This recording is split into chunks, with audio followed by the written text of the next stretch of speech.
if there's competition, I'm sure prices of electricity will come down. But for now, it is only Eskom which is carrying the pressure, pulling all these old power plants, which are very costly to maintain, and of course, it becomes very costly to the consumers to consume electricity. Now, I'm sure down the line, with the route that we're taking of allowing municipalities to generate, allowing independent power producers, and allowing companies to also produce up to 100 megawatts, that will lessen the burden on Eskom. Thank you very much. I thank you, Honorable Deputy President. Earlier on, I had called, invited Honorable MGE Hendricks, who is on a virtual platform, to raise his third supplementary question, and he was unable to do so. I am told he is on the virtual platform. He had a problem with his system. Now, Honorable MGE Hendricks, I now invite you to raise your question. Thank you very much, Honorable Speaker, and thank you very much for the indulgence. We're very impressed with the responses of the Deputy President, but we're very concerned that the poor people will be marginalized if electricity provision is privatized. What assurance can the Deputy President give the nation that indigent people will not be penalized, and that provision is just for the rich? Thank you, Speaker. The Honorable the Deputy President. Thank you very much. That is a matter that municipalities will have to discuss, because from now they are given the permission to generate energy. Now, they can generate energy from their own resources. They can generate energy through partnering with the private sector, or they can source energy direct from independent power producers. But all the three models that are available to municipalities should not be costly to the consumer at the end of the day. Whether it is a municipality that is generating, whether it's a private partnership, public partnership, or whether it's a direct outsourcing from an independent power producer, but it must not be a burden to the consumer. But this is going to offer options. Eskom will always benefit from all the options that are available, because Eskom, in the current form and the proposed form that it must unbundle, separate into three entities: generation, transmission, and distribution. Of course, everyone who's producing energy in the country will have to transport this energy. And whoever must come to Eskom and say, I request to transport this energy to point A, and I'm prepared to pay so much, because Eskom does own the transmission lines that you see all over here. So that business is going to be lucrative going forward. As much as Eskom won't be making much money on generation, but Eskom will continue to make money on transmission. Eskom might want to give distribution to municipalities to distribute, and the infrastructure, most of the infrastructure in terms of distribution belongs to municipalities. So I don't see really a situation where the consumer will end up paying more for electricity going forward. Instead, by opening competition, the prices will come down. Thank you very much. I thank you, Deputy President. Question number 15 has been asked by the Honorable D.R. Direko. The Honorable, the Deputy President. Thank you, Honorable Speaker.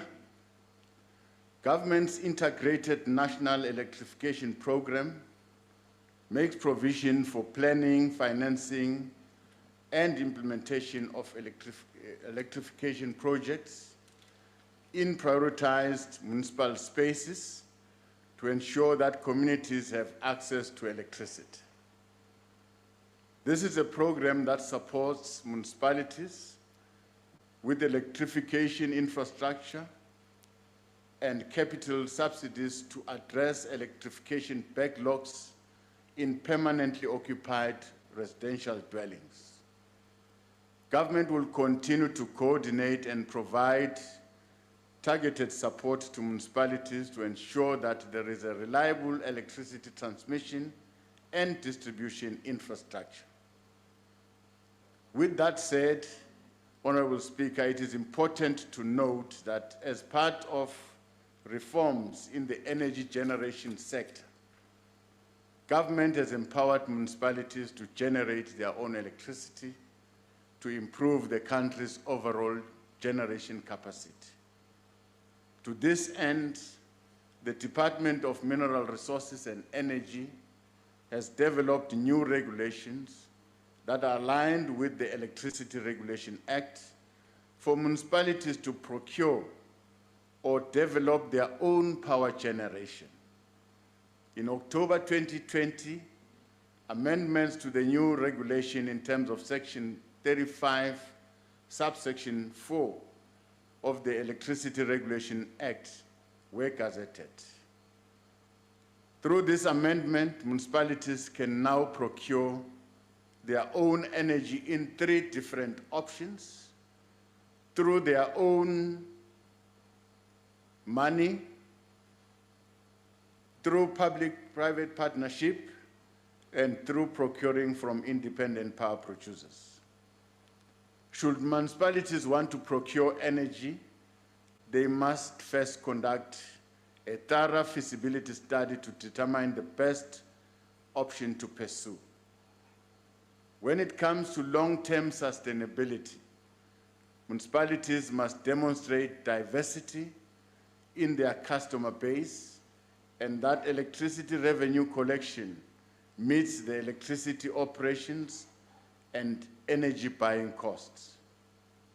This is critical to ensure that consumers are not burdened with high electricity tariffs as compensation for non-paying users. A further amendment has also been introduced for allowing for facilities up to 100 megawatts to generate up to 100 megawatts without the need for a generation license. This was intended to urgently address the current problems of power shortages. These amendments, Honorable Speaker, are aligned to the Integrated Resource Plan of 2019, which envisages the procurement of more than 31,300 megawatts of new generation and storage capacity between 2020 and 2030. While ESCOM, as a national power utility with the required base load, will continue to play an important role in energy generation, a diversified, open, and a competitive energy generation environment will go a long way towards addressing electricity supply constraints that impact negatively on our economy and the quality of life of our citizens. It is expected that with additional energy into the grid, the negative impact of load shedding will be avoided and thereby easing the burden on the people and the economy.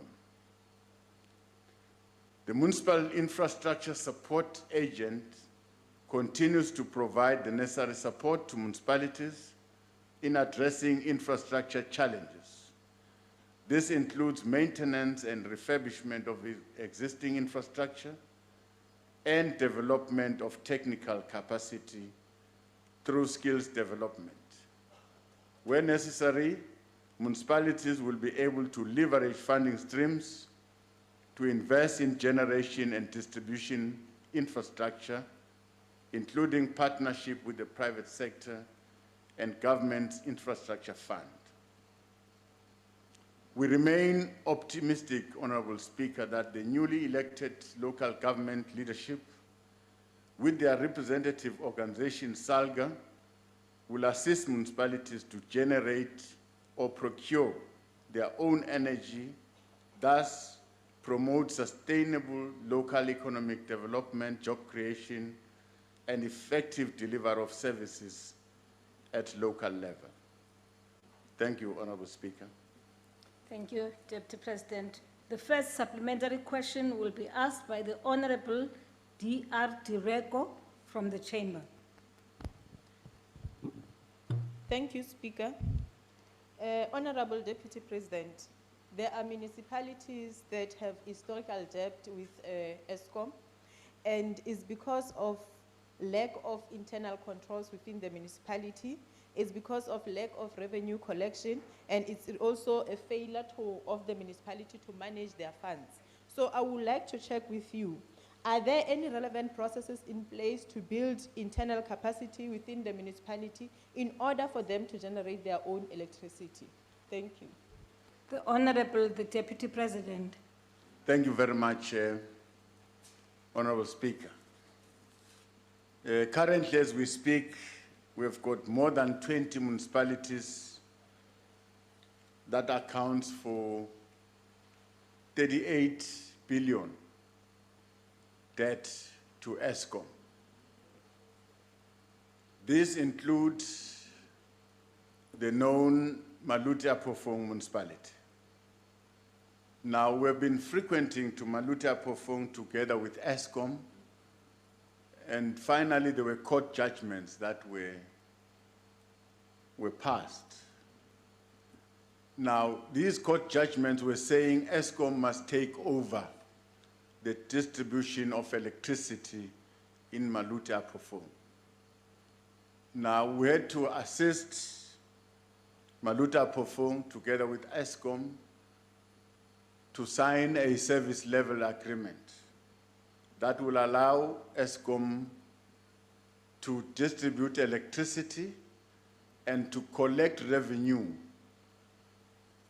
and take what is due to ESCOM and give the municipality what is due to it. So we think this is the best option going forward, that of partnering with these municipalities that are owing ESCOM. Until these municipalities develop the required capacity, which ESCOM in this instance can assist municipalities to train their personnel that can look after this infrastructure, upgrade this infrastructure. I think at that point, municipalities, if they've got a very positive balance in their balance sheet, they can then think of generating electricity on their own. But they have to be taken along, and the only utility that is available that can help this municipality is ESCOM, because these municipalities are owing ESCOM. On our side, we're ensuring that all government departments pay municipalities. If electricity is distributed by a municipality in a school, the Department of Education must pay. If electricity is distributed by a municipality in a government building, whether provincial or national, that department must pay to the municipality. We think we are going to improve the financial situation of municipalities and prepare them to take on generation capacity on their own. Thank you very much.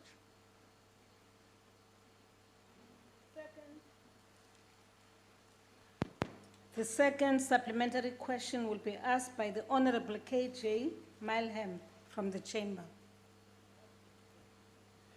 Deputy President, it's no secret that municipalities, and more specifically metropolitan municipalities, are challenged by Eskom's distribution network within their own municipal jurisdictions. Amongst other issues, this affects the cost of electricity because people on one side of the street where there's municipal supply may pay more than people on the other side of the street where there's Eskom supply. Another issue is that electricity provision is the only form of credit control that a municipality really has. Schedule 4B of the Constitution notes that electricity reticulation is a municipal competency. Would you agree that municipal control of the electricity distribution is necessary to ensure uniform pricing and better maintenance of the electricity infrastructure? And if so, what is being done to facilitate the transfer of such distribution to those municipalities that have the financial and technical capabilities and resources? Thank you. The Honorable, the Deputy President. Thank you, Honourable Member and Honourable Speaker. I don't think there's a problem. The only problem that is there currently is that these municipalities are owing. They are owing Eskom because they buy this electricity to Eskom and then they sell it. And in this case, they sell the electricity and people connect illegally and steal the electricity. They are stealing it from the municipality, and the municipality then can't pay Eskom. So you can argue and say, Eskom, give these municipalities the chance to distribute, because in terms of the Constitution, it is the municipalities that must sell, distribute directly to the consumers. But these municipalities have failed. Hence, the partnering model that we're trying to forge between municipalities and Eskom so that municipalities can pay. Then after settling their debt, probably this will revert back to them, because it's an arrangement that has been done through a court order. It's not something that is going to be permanent. It should go up to a certain level. After having paid what is due to Eskom, probably the partnering model will cease, and the distribution capacity will revert back to municipalities. But yes, you're correct. It is the duty of municipalities to reticulate energy, sell it to the public. But the public is not paying for electricity. And the public connect illegally in the infrastructure of municipalities. You can see now a number of areas where communities are saying to municipalities, no, let's do away with the debt, the money that we owe. But what will happen to Eskom, to municipality, when it comes to the money that must be paid to Eskom? So yes, we can vouch for that, but currently we have got almost 40 billion that is being owed, and that money must be paid. We're going to insist. Eskom wants that money. That's what we can say. Thank you. The third supplementary question will be asked by the Honorable OMC Mautwe through the virtual platform. I will take it, Speaker. Okay, go ahead. Thank you, Speaker.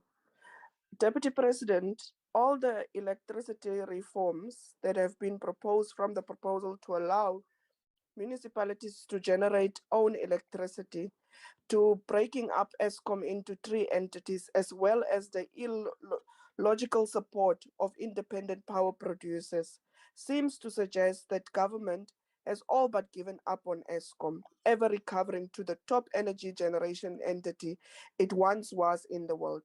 In short to medium term, Deputy President, do you foresee a role for Eskom in electricity generation in the country? If you do, why is the government not being honest and upfront to citizens that the ultimate aim is to strip Eskom in order to dissolve electricity generation through private companies and municipalities? Ngozi, speak. The Honorable the President, Deputy President. Thank you, Honorable Speaker. I must repeat that it's not the intention of government to dissolve Eskom. But also, it's not the intention of government to see Eskom monopolizing the generation of energy. Because if we allow Eskom going forward to monopolize, any mishap, anything that goes wrong in Eskom will affect the country there and there. But if you allow competition in the generation of energy, of course, Eskom will always be ahead of everyone because Eskom has the necessary infrastructure. I said before, Eskom has the transmission lines. Now, whoever, they are still strong. In certain cases, they are still strong. They are still strong, and whoever wants to transport energy must pay Eskom. So whoever is going to generate energy, Eskom is still in business. So there's no way of really destroying Eskom in this case, but we must reduce monopoly so that we put our economy on a safe path, that if there's any mistake in Eskom generation capacity, the other generation facilities in municipalities, independent power producers can augment the shortage. Thank you very much. The last supplementary question will be asked by the Honorable I.M. Groenewald from the Chamber. Thank you, Honourable Speaker. Honourable Deputy President, it is not only citizens who steal from the municipalities and do not pay for electricity which contributes to low revenue and the outstanding debt to Eskom. Provincial and national government departments is equally owing municipalities hundreds of millions of outstanding and charges. As for example, is Matatseli Municipality in the Eastern Cape that is owed 96 million rand by government departments, but cannot move forward with an electrification project because the municipality owes Eskom 16 million rand.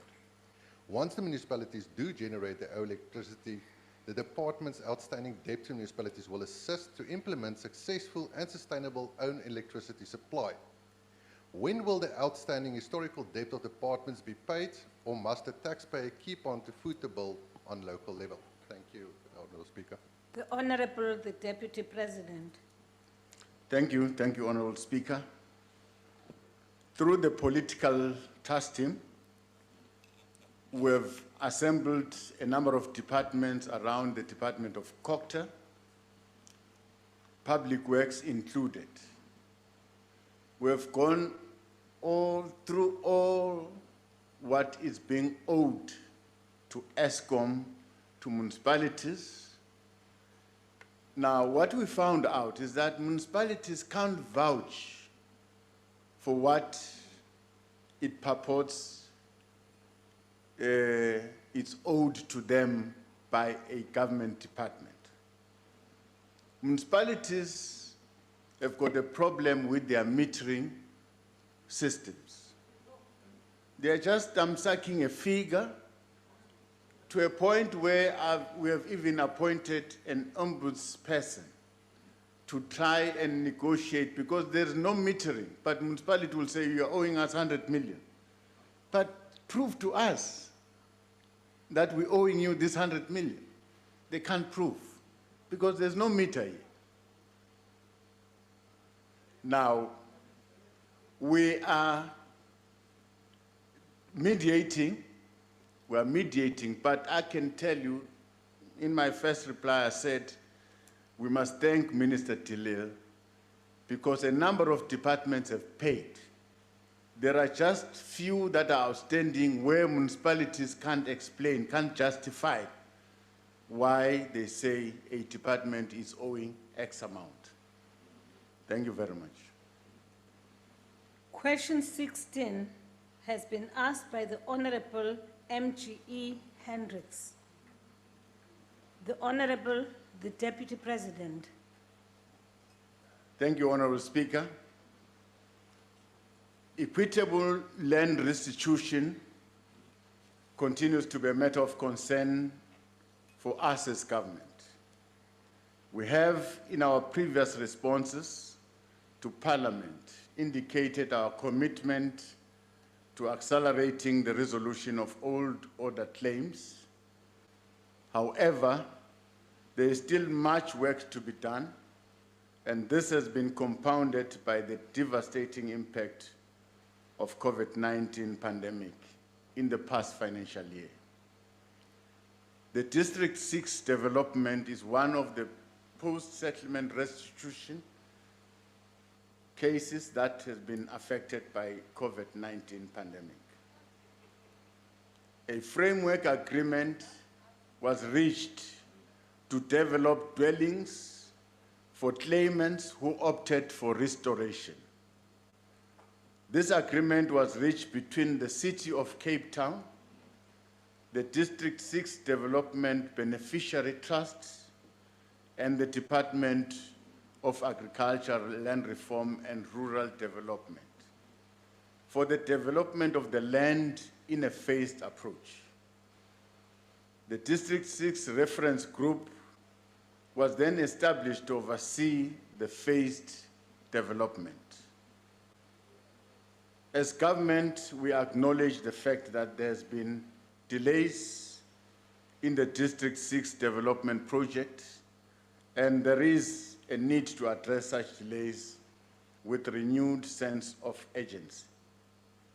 In the main, these delays can be attributed to the appointed construction companies not adhering to their original contractual agreements. The process relating to the transfer of land, the revisions of the amendment of the site development and subdivision plans, and the repairs of the technical snags which impacted on the issuing of certificates of occupancy. A scheduled handover of dwellings for the 108 claimants was earmarked to proceed from the 24th of June to 26 July 2021, which could not happen at the time due to COVID-19 regulations and adjustment level 4 restrictions. As the handover process was to resume in August 2021, some claimants lodged their dissatisfaction with the typology and the quality of the completed 108 units. As a result, these 108 dwellings have not been allocated to the eligible beneficiaries, as the occupational certificates for the units remain outstanding. We have been advised that the City of Cape Town has already approved all building plans for row houses, and it has 1-year temporary occupancy certificate that has been issued for 31 units. The Department of Agriculture, Land Reform and Rural Development will continue the discussion with the City of Cape Town on design items raised for the permanent occupancy certificate to be issued. It is anticipated that the City of Cape Town will issue the balance of temporary occupancy certificate before the end of this financial year, with full occupancy certificate expected by the 1st of May 2022. Since there are more than 1,000 claimants who opted for dwellings Further development phases are still to be implemented. The construction of the remaining units that where all the claimants will be accommodated, it's anticipated to be carried out and completed in December 2024. As the IMC Honorable Speaker on land reform and agriculture, we are committed to ensuring that there are no further delays in the finalization of the District 6 project. We'll ensure that various departments that are affected, the spheres of government, play their respective roles and seamlessly coordinate their work to avoid any further unnecessary delays in this project. Within a short while, we'll convene all the key role players within government to agree on a fast-tracking plans which shorten delivery timelines.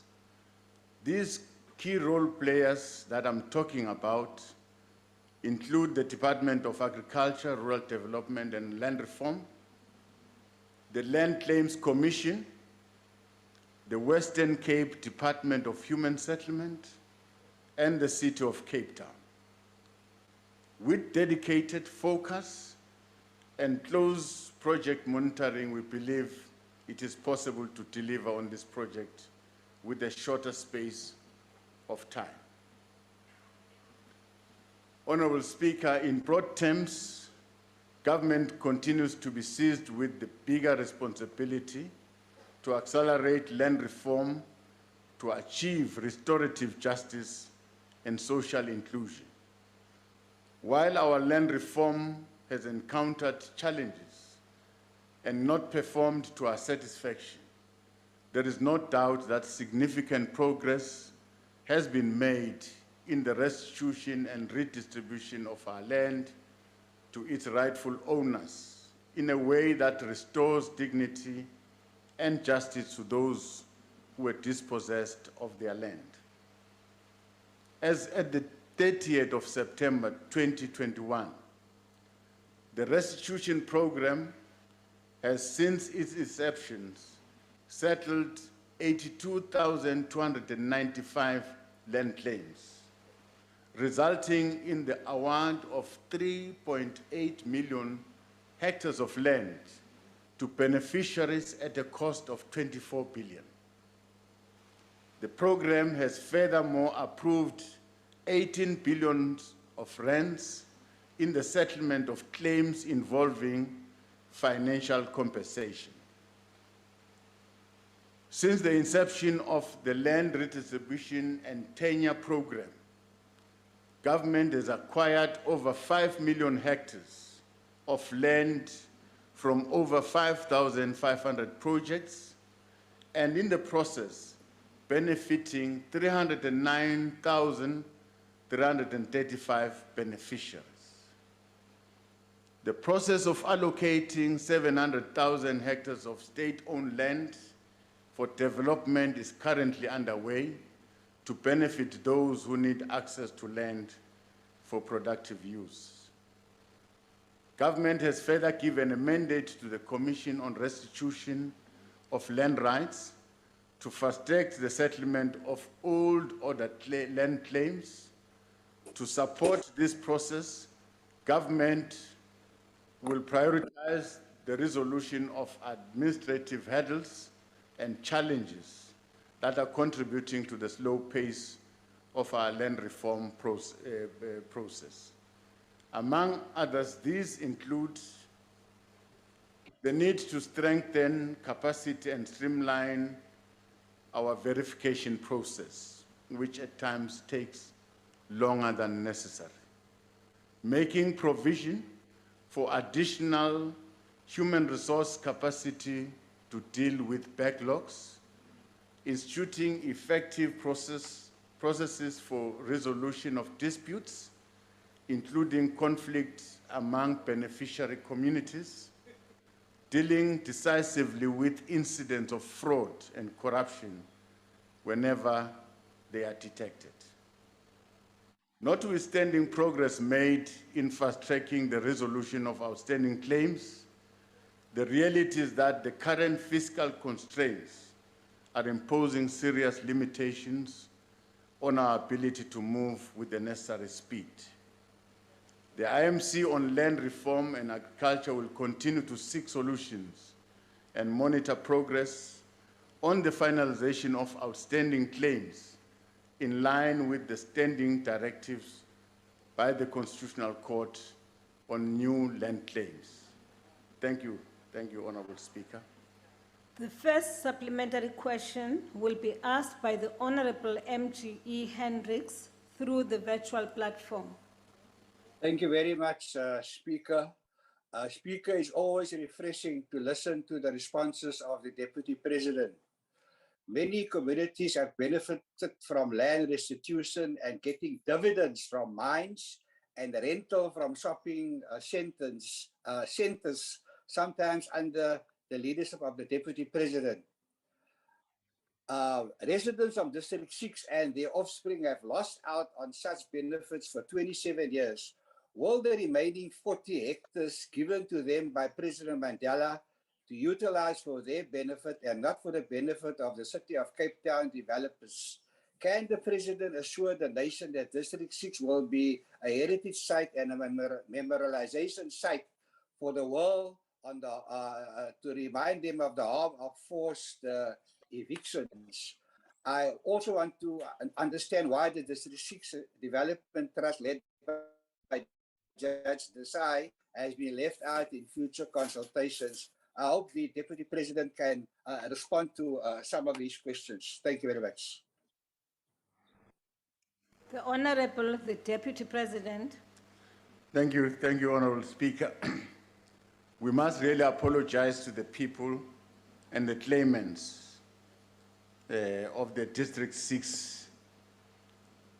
Now, a number of challenges have been experienced. Some of the challenges emanate from the claimants themselves. Firstly, the claimants opted to be developers themselves. And after phase 1 and phase 2, they started quarreling among themselves, and a decision was taken that no, we are no longer going to allow the claimants to develop the houses. An independent contractor was appointed. Now, this contractor did not really go well with the claimants. And as we speak, the number of defects that have been seen in the houses made the claimants to be very unhappy. And there's a stop and go. And currently there's a group that has gone to court forcing the Department of Agriculture, Rural Development and Land Reform to recognize them. Now, the court will decide. But in terms of managing the project going forward, we think we need to pull together all the role players. There are too many, and they agree on a plan, a timeline that will fast-track the completion of this project. We must apologize to the claimants. This has taken too long. And that is why we are going to come closer, working together with all the role players involved to try and deliver this project to the claimants. With regards to the declaration of the area as a heritage, now there are processes that should be followed, that should be applied for us to consider those declarations. I'm sure the respective owners will consider doing those applications to the relevant bodies, especially the Department of Arts and Culture, should also be consulted in this regard. Thank you very much. The second supplementary question will be asked by the Honorable ZMD Mandela through the virtual platform. Thank you, Honorable Speaker. Last week, the Portfolio Committee on Agriculture, Land Reform and Rural Development met to discuss District 6 land claims. The report received showed that the majority of land claims have been settled. However, the pending cases are those referred to as the new order land claims, i.e. those lodged in 2014. We know that the Land Claims Commission has been interdicted from processing all the new order claims until all the pre-1998 land claims have been settled. Does the Deputy President believe that the Land Claims Commission is on track to ensure that all pre-1998 claims are settled? Further, that the Land Claims Commission is well capacitated to bring all pre-1998 claims to finality? Thank you, Honorable Speaker. The Honorable, the Deputy President. Thank you very much, Honorable Speaker. I think the Honorable Member is correct that we have been taken to court to consider claims that have been made after a certain deadline.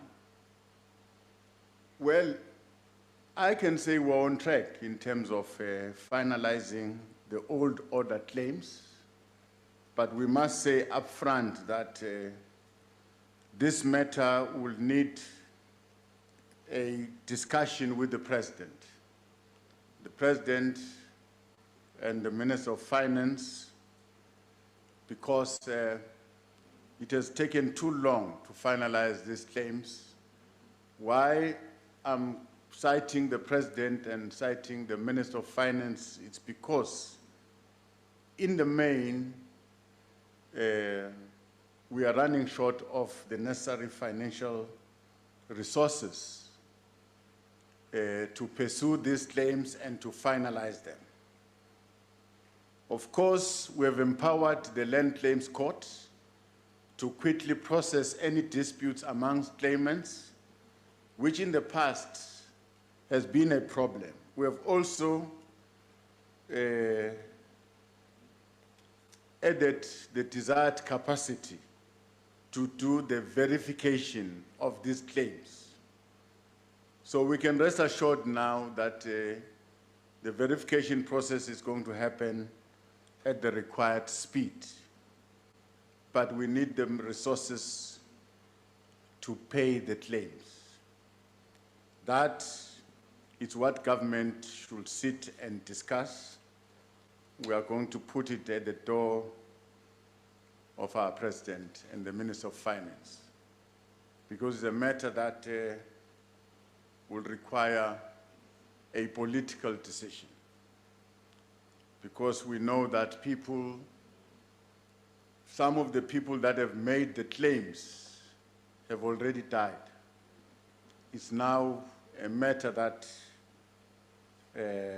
must be finalized with immediate effect. Thank you very much. The third supplementary question will be asked by the Honorable T.M. Mbabama through the virtual platform. Mbabama, thank you, Madam Speaker. Sekela Mongameli, the Commission on Restitution of Land Rights should, for all intents and purposes, be an autonomous entity by now with its own budget. Why is government dragging its feet in achieving this? As this is one of the factors that impact directly on the delay in resolving the outstanding land claims. Ndiyabulela. The Honorable, the Deputy President. Thank you, Honorable Speaker. And thanks, Honorable Member. I don't think that will make any difference because whether you are an independent body there or whether you are within a department, the money that is allocated to you will depend on the competing priorities that faces a country. In our case, for instance, we've got a number of competing priorities. You will understand that we want all of us to get our learners to attend tertiary education, and we want to make it free.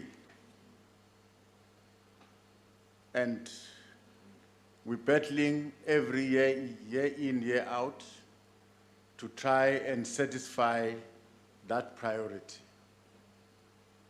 That is just one priority, but there are many. So it's not a question of really creating more and more structures. Probably that can also be too costly, but it's the question of the availability of resources, which always will outstrip, the resources that we have. The needs that we have will always outstrip the resources that are available. So with this, that is why I'm saying we're going to put it on the agenda of government so that gradually, a bit faster, we try and augment the current budget so that we move a bit faster to settle these claims. People have been waiting for too long. Thank you, Honorable Speaker. I thank you, Deputy President. The last supplementary question will be asked by the Honorable H.O. Mkalipi through the virtual platform. Thank you very much. Thank you very much, Speaker. Deputy President, by the end of 1998 cut-off dates for lodging restitution claims, over 79,000 land claims were lodged to the Commission for Restitution of Land Rights by people who had been forcibly removed from their land by the apartheid regime. In 2014, the government reopened the land claims process until it was stopped by the Constitutional Court, which ruled that the 1998 claims must all be settled first. To date, your government still has not settled the 1998 land claims, meaning that the 2014 land claims cannot be touched. How much has this issue of compensating current land owners of the land delayed the finalization of land restitution claims? How does your government plan to deal with this problem since the ruling party rejected our proposals for land expropriation of land without compensation? Thank you very much, Speaker. Deputy President, there's a change of guard behind you. Yeah, I can hear, Honorable Deputy Speaker. Please go ahead, sir. Yes. Thank you very much. Well, I don't think we should go back to that process that has just happened. It's water under the bridge. We must focus on what is available going forward. Well, there are many options available to government to pursue land reform. But at the center of these various models and alternatives, of course, it's the availability of resources. Because we must increase the people that do verification. In one claim alone, you'll find you've got 50 or 60 claimants that you must verify to say, no, you are not the rightful claimant. This is the rightful claimant, and you must provide evidence. And beyond that, one of the 60, 50 claimants can take you to the land claims court, a process that can also take its time. Now, there are many processes that takes time in the process of validating a claim. Put new mechanisms that would allow us to move faster. I think on that score, we've done very well as the Land Claims Commission to try and remove all stops.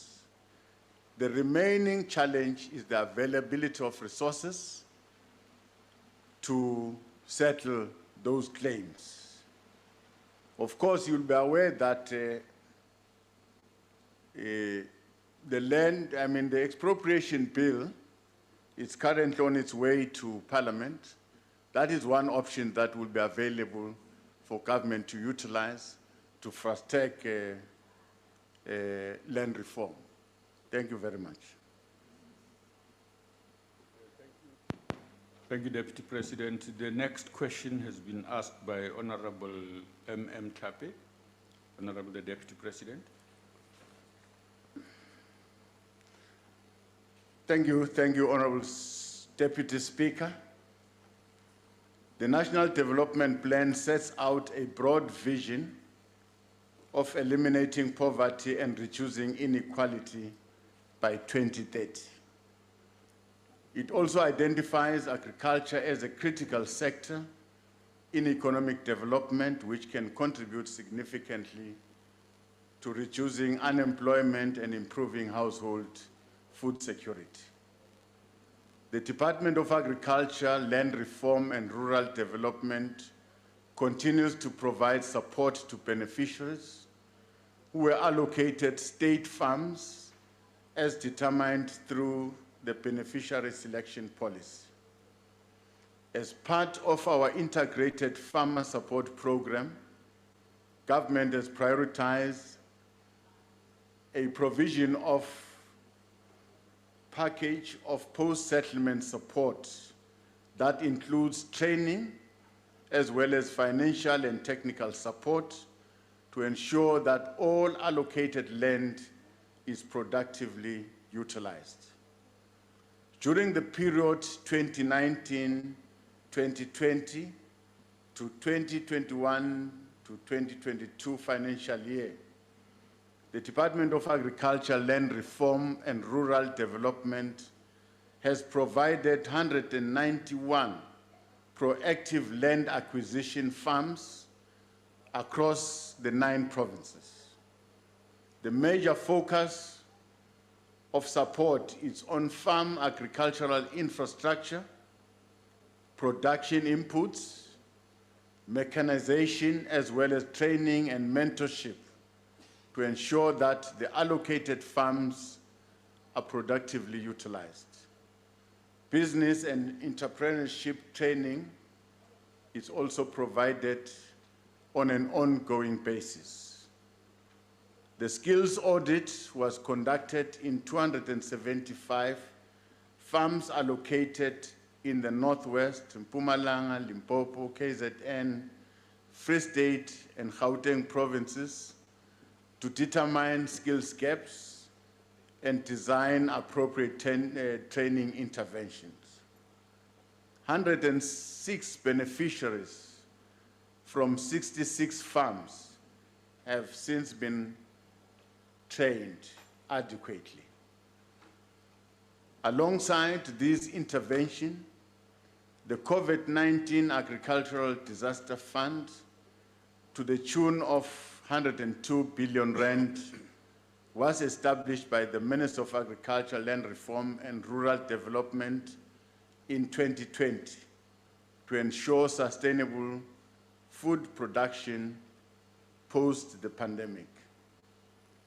Whilst the current response package to support farmers do not specifically include the provision of renewable energy, the agricultural sector is not excluded in the recent intervention, which allows for the generation of electricity by the private sector or a municipality of up to 100 megawatts without requiring a generation license. However, the reliability of electricity supply to small and emerging farmers should be explored when farm assessments are conducted so that alternative and workable technologies for farm support are identified and tested. As government will continue to explore a wide variety of green energy solutions for the agricultural sector and further engage ESCOM to work with emerging farmers to diversify their power generation opportunities to include solar and wind energy. We accept that smallholder agricultural growth will not be achieved without access to support services, including addressing the challenges caused by the instability in electricity supply. Increasing agricultural productivity requires us to address all accompanying challenges in a collaborative manner, thereby creating long-term food security, job opportunities, and sustainable income. Thank you, Deputy Speaker. Thank you, Deputy President. Honorable Klape. Thanks, Honorable Deputy Speaker. The response by Deputy President indicates numerous government support programs targeted at subsistence, smallholder and emerging farmers, which we believe are very crucial in fighting household poverty and household food insecurity. We really appreciate these interventions. Now, Honorable Deputy President, the Department of Agriculture, Land Reform and Rural Development has been allocated 1 billion presidential stimulus package. What was the intention of this package, and how will it also alleviate other pressures within the agricultural sector? I thank you. Deputy President. Thank you, Honorable Deputy Speaker. The amount of 1 billion, like I said, was allocated to small-scale farmers whose productions have been disrupted by the COVID-19 pandemic. We've counted the small-scale farmers that benefited from this 1.2 billion to be 75,000.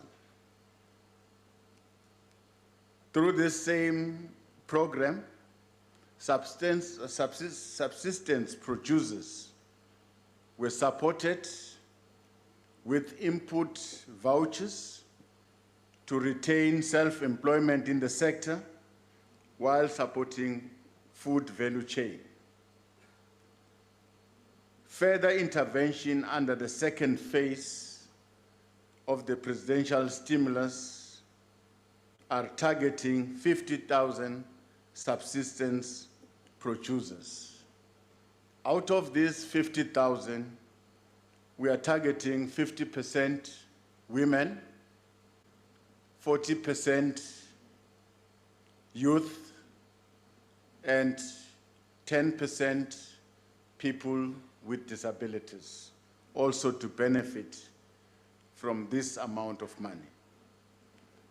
Now, part of the money was utilized to do an assessment per province of 654 farms ready to be allocated to small-scale farmers. Now that assignment has been concluded. We now know how much support must be given to each farm and to each beneficiary in each of the 9 provinces in the country. Thank you very much. Thank you, Deputy President. The second supplementary question is asked by Honorable Stay. Thank you, Deputy Speaker. Deputy President, it's not the first time that we are meeting regarding this land reform issue. I've just been to Solms Delta Farm. That is a wine farm here in the Western Cape area. The farm has been allocated to farm workers in a joint venture program with government. These workers have not been paid for 4 months. The electricity has been cut. Deputy President, it sounds like your program is a box-ticking exercise. Can you tell me how and when will the Interministerial Committee make their minutes available so that we can see what real empowerment will come to the beneficiaries of land reform? Thank you, Deputy. Deputy President. Well, thank you very much, Honorable Deputy Speaker.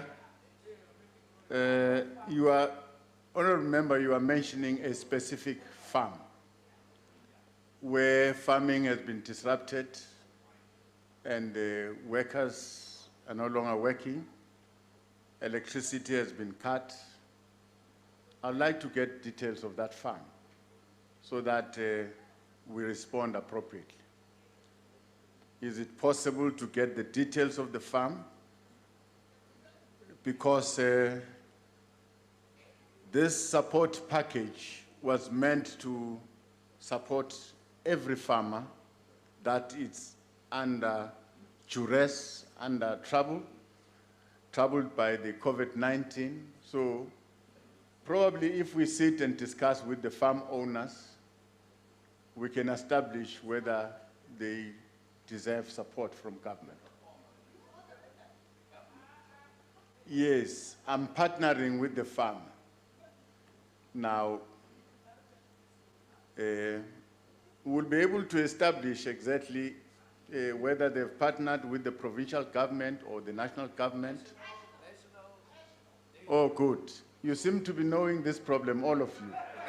So you must give me, you must give me the information so that I can help in this regard. Thank you very much. Okay. The third supplementary is asked by Honorable Singh.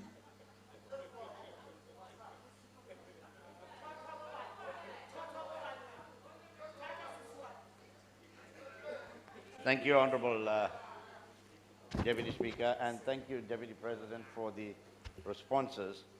Now, Deputy President, we've been talking about COVID-19 and the devastating impact it's had on all sectors of society, more especially on the agricultural sector.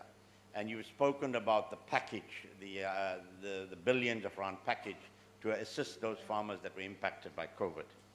Now, but there's also another problem that farmers are facing currently, Honorable Deputy President, and that is ever-increasing fuel costs. Ballooning thanks to fuel levies, including the general fuel levy and the road accident fund levy.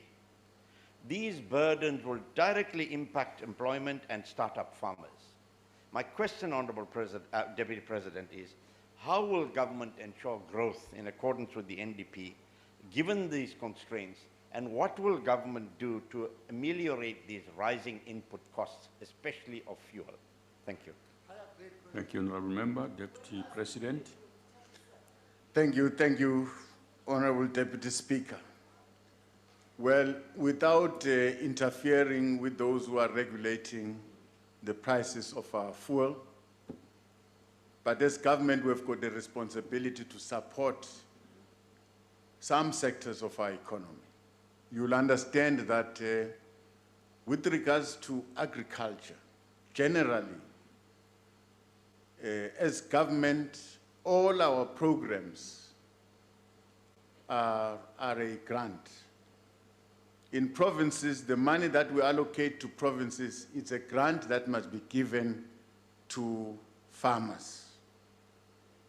Nationally, we give farmers a grant, but we also allow a facility for them to borrow money in additional to the grant that we give. Now, there won't be farmers that can succeed without the support of government. As we speak, the money that we're talking about, we have given it to farmers. And we have gone around. Yes, there might be farmers that are left behind, and this program will continue. There are farmers that were hit by droughts.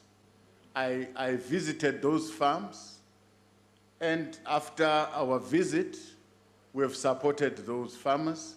We have even made land available for them to plant their lucerne, and we've assisted them to plant.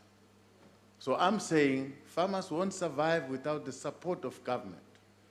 As much as there's a high fuel cost, this side we are subsidizing farmers to produce. Otherwise, they won't be able to produce. Thank you very much. Thank you. Honorable Brett, it's your turn. Dankie, agbare adjunct speaker. Deputy President, one of the biggest challenges facing beneficiaries of land reform is that they, in many instances, do not hold title deeds to the land. This makes it impossible for them to secure financing as they can't provide land as security. Will the IMC consider transferring title deeds as part of actual agricultural development? I thank you. Thank you, Deputy President. Well, there are farmers that are currently occupying land, and we've assessed those land parcels where farmers are entitled.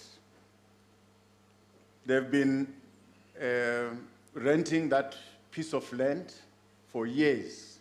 Some were not even paying for those pieces of land where they are farming. It is our wish as government to formalize our relationship with those farmers. Firstly, we allow these farmers to lease, give them a period that is reasonable for them to improve the farm.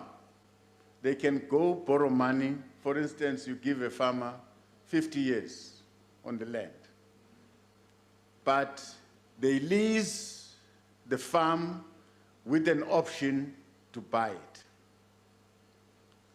Now, in certain instances, if we realize that the farmer is unable to buy the land, we release this land to the farm. There are farmers that agreed to buy certain pieces of land from government at a certain agreed price. And we've allowed those farmers to buy those pieces of land. Our intention is to ensure that farmers are secured. Their investment is secured. They can go out there and borrow money because they've got security in the land that they are producing. So we want to ensure that those who are dispossessed of land, they get their land back. Those who want to farm, they get land to farm and assisted by government through a lease or through direct transfer of the land to these farmers. There are many options available in our land reform program. Like I've said in the beginning when I answered, our distribution program far outsmart our restitution program. That means land that we have bought as government deliberately and redistributed to farmers, people who want to farm. That is almost accounting to 5 million hectares.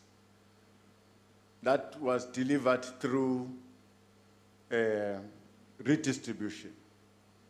3.8 hectares was delivered through restitution. And I don't count the number of hectares that was distributed for the sake of human settlement and for the sake of industrialization. All our industrial parks, the land where these industrial parks are developed has been released by government for those parks. Thank you very much. Thank you. The last question has been asked by Honorable A.M. Seabi. Deputy President. Thank you, Honorable Deputy Speaker. During the sitting of the Southern African Development Community, that is SADC, extraordinary organ, Troika Summit of Heads of State and Government, which was held in Harare, Zimbabwe on the 19th of May 2020. The government of Mozambique requested assistance and support from the SADC member states to fight the insurgents in the northern Mozambique. Of course, the insurgency in neighboring Mozambique continues to pose a threat to stability and security of our region, and measures to contain and prevent any potential social, economic, and humanitarian crisis is paramount. It is against this backdrop that our government took a decision to support Mozambique to contain and subdue these insurgents and further provide capacity in terms of training, military intelligence, reconnaissance, and equipment. As a member of SADC, our government continues to play a key role towards realization of peace and stability in the region. In this regard, South Africa was amongst the SADC member states who pledged support on military personnel and equipment for the SADC mission that was deployed to Mozambique on the 15th of July, 2021. The mandate of this SADC mission in Mozambique is to assist our neighbor to combat the acts of violent extremism by neutralizing the threat such extremism poses in Mozambique and in the region. The end results being to restore peace and security and create a conducive environment for investment that will drive economic growth of Mozambique. Honorable Deputy Speaker, South Africa assumed the chairship of the SADC organ on politics, defense, and security cooperation in August 2021, and have prioritized the promotion and coordination of peace and security in the region for the duration of our term.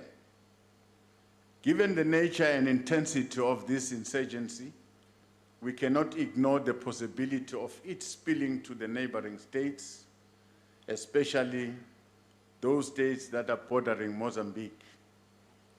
Therefore, active engagement and provision of support to Mozambique is necessary to prevent destabilization, displacement of people, and a humanitarian crisis.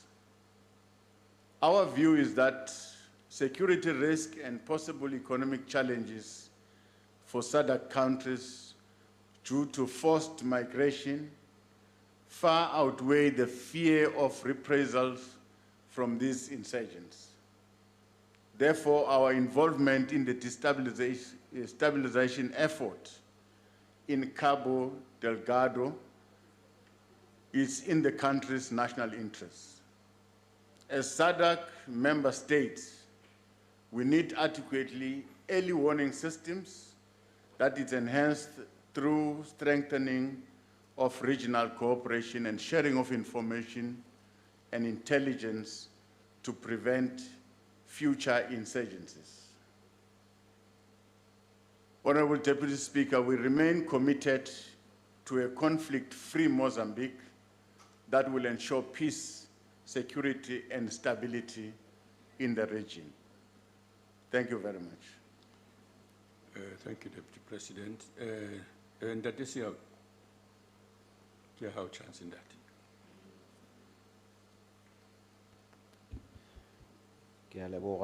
Deputy Speaker.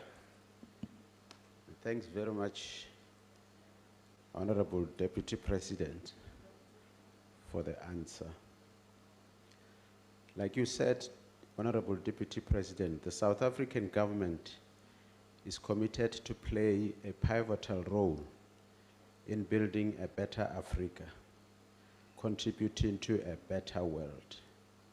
In line with this commitment, the South African government continue to play a role in peacemaking efforts through peaceful interventions in an endeavor to bring stability in the region and promotion of democracy.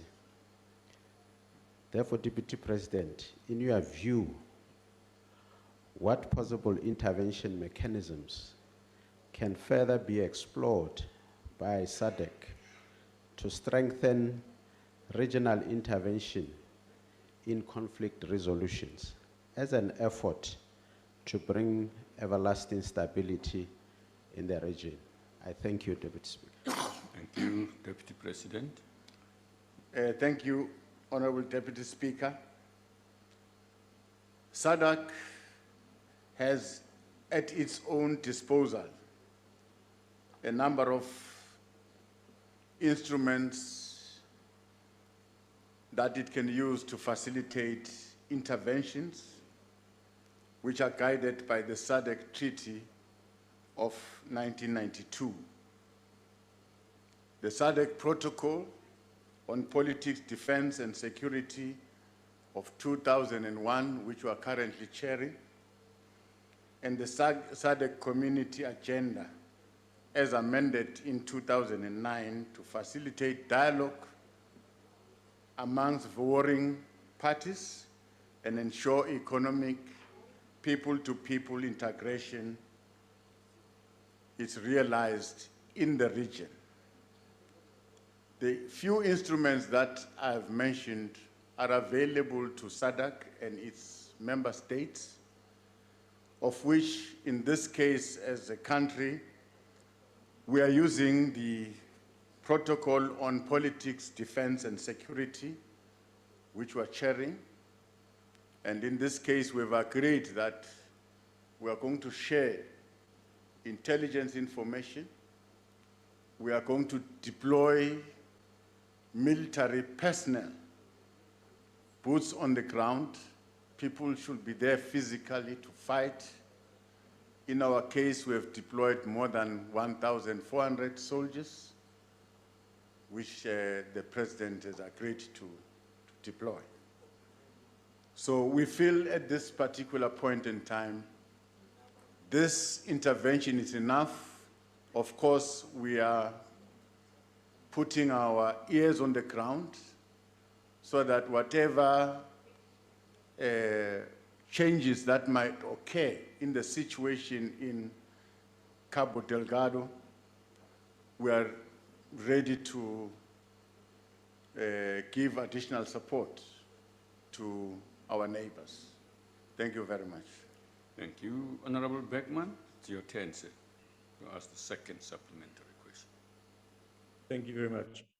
Deputy President, given the state of Mozambique currently, and given that 2 MPs sit in prison in Eswatini with another MP on the run for fear of his life, whilst the government in the DRC and the old regime holding military power in the east are in a dangerous tug of war, and lastly, given our own high rates of murder and violent crimes, I would put it to you that terrorists don't actually need to come to the SADC countries at this stage, as it seems we're doing a good enough job for them. But what I would ask you, sir, is whether our friendship with Russia, Iran, Qatar, and China will actually benefit us in neutralizing any threats if they were to actually activate within South Africa. Thank you. Deputy President. Thank you very much. We have not explored that. Remember, we are a continent ourselves. We have got our own structures in the continent.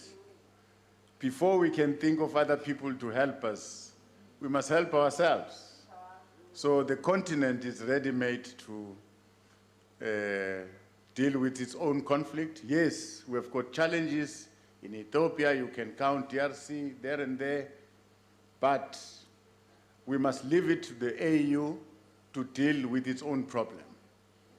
And I'm proud to say as South Africa, we have chaired the AU. Our president did very well at the time of the COVID-19. We have set up structures in the continent that are currently dealing with the COVID-19 pandemic, and they are effective. So I believe in the AU. We must believe in ourselves, and we must improve our capacity on a day-to-day basis. We cannot always cry and help, and think other people can help us. We must, on a day-to-day, develop our own capacities in our different countries. And I'm happy that I'm seeing more and more integration. I'm more and more seeing leaders in the continent coming together. And I'm very happy about the current step that has been taken by the president to visit these 4 nations, which is an indication that as a country, we are willing to work together with our African countries, foster this relationship, and build our capacities together. The message that I've heard from the president is that Africa must develop its own pharmaceutical capacity, develop its own vaccines. And it's a project that I think will materialize in our lifetime. Thank you very much. Thank you, Deputy President. Honorable Mashabela, it's your turn to ask the 3rd supplementary question. Deputy Speaker, I will be taking it on the Honorable Mashabela's. Okay, go ahead. Thank you, Deputy Speaker. Deputy President, the unrest in Mozambique and in Swaziland threaten the stability of the region. The clownish conduct of the regime in Zimbabwe also does not help in strengthening the governance in the region. The general perception is that the region and the continent as a whole is rudderless because of lack of visionary Pan-Africanist leadership. In light of these problems faced by the region and the continent, why have South Africa retreated from providing leadership in resolving the problems of the continent? If you claim you have not retreated, why have you allowed the people of Swaziland to suffer under King Moswati? I thank you. Thank you, Honorable Deputy President. Thank you very much, Honorable Deputy Speaker. We have not retreated. And of course, you will understand that South Africa is part of these multilateral organizations, and we respect those because we believe in their effectiveness. Now, our contribution in the continent is to work together with these African states, not to impose our wisdom on them, but to work together to resolve our problems. And I think we're succeeding. Most of the problems that we see in the continent are caused by tribalism, which is something that we must defeat. At times I see also in the country some elements of tribalism starting to rear their ugly heads. We have long defeated tribalism, and we are a symbol of inspiration in the continent in how best we can deal with tribalism. Racism, we are still found wanting, and I think working together as a country, we can still remain a good, shining example for the continent. But the message that I want to convey is that for the AU to succeed, we must respect all the structures that the AU has put in place, because if we don't respect them, no one will respect them. Otherwise, we better call it a day as the continent. This is a continent that must succeed. And we must help this continent to succeed because finally we are the beneficiaries ourselves. Thank you very much. Thank you, Deputy President. Honorable Hlengwa Mkhuleko. Thank you very much, Honorable Deputy Speaker, Honorable Deputy President, the festival of the deputies. Honorable Deputy President, you refer to the AU. Agenda 2063 speaks about silencing the guns. 2020 was the theme, silencing the guns. Instead of us making progress, we are not actually moving in that direction. It says to us that we can be confident that these things will be achieved. We're speaking about porous borders and heightened risk to South Africa because of the prevailing conflicts in the region and on the continent. Now, broader to home then, Mr. Deputy President, over the MTEF, there's a 14% reduction in the defense budget. And in 2022-23, the SANDF will save about 1.1 billion rands on personnel costs. Now, with regional deployments of the SANDF in the SADC region, forming part of the country's peacekeeping mission, how will these cuts and budgetary constraints affect South Africa's participation in maintaining peace and stability in the region and also securing South Africa's own safety? I thank you. Thank you, Deputy President. Thank you, Honorable Speaker. Yes, I can agree with the assertion that the budget of our security institutions has reduced, quite correctly, because we're faced with a situation. We're faced with a pandemic, and you will agree with me that we diverted a lot of money to try and deal with this pandemic. And in the process, our economy was disrupted. The amount of revenue that we used to collect yesterday, we're not collecting it today. So definitely, we need to cut our coat according to our size.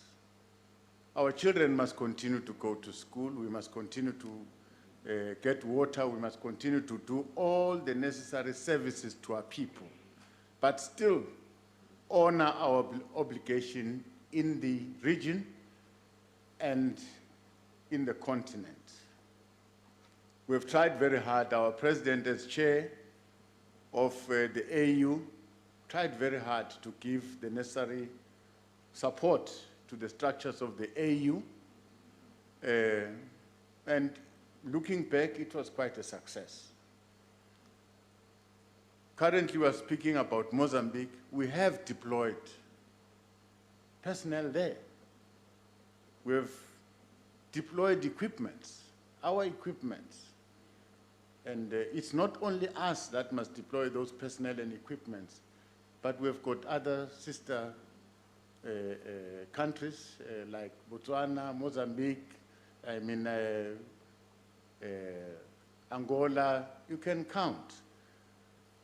And up to so far, the mission is going well in Mozambique.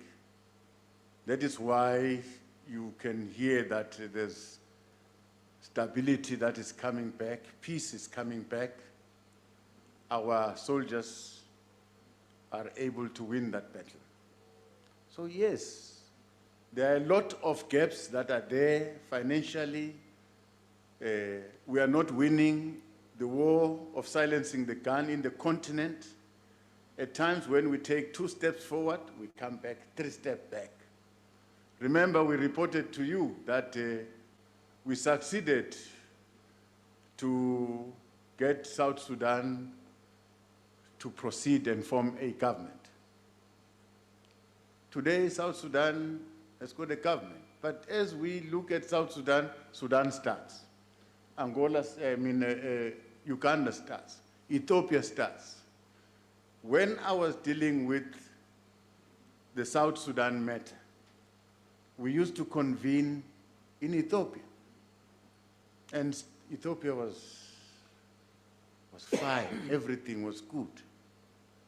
But just after that, the war erupted. And I'm sure the AU is dealing with that matter. All the matters that we have cited. The AU is dealing with those matters. Remember, as a country, we make our own contribution financially into the structures of the AU. And we do that without failure. We've got our own commitments in the country here, but what is due to the continent, we pay without failure. Thank you very much.